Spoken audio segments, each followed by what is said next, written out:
So the challenge today is God wants us to learn a new way to deal with anger, right? The challenge is to die to the old ways or to die to what we're used to seeing, the ways of handling anger. So what do we do? Well, if we back up to the beginning, we see this language. We see rid yourself. But I want to look at a different version today, right? I think this phrase, this original phrase that this comes from, is better translated by the English Standard Version, which says, "But now you must put them all away, anger, wrath, malice, and slander."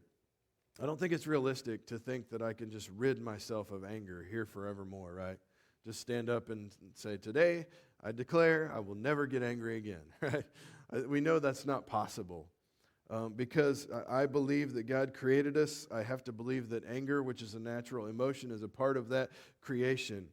It was given to us as a response for when we're threatened or when we're wronged. And since we can't control external circumstances, therefore we can't control the fact that we're going to experience anger in our life. So I don't believe it's realistic to say I'm going to rid my life of anger, but we can choose to put it away.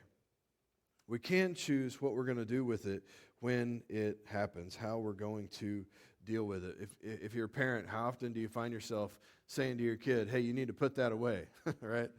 1,001 times a day, probably, if you have little kids. "Hey, you've played with that long enough, you need to put it away." And that's our challenge with anger, is, hey, put it away. You've had it out. You've had the anger out long enough. It's time to put it away. We have a choice what to do with it when we experience it.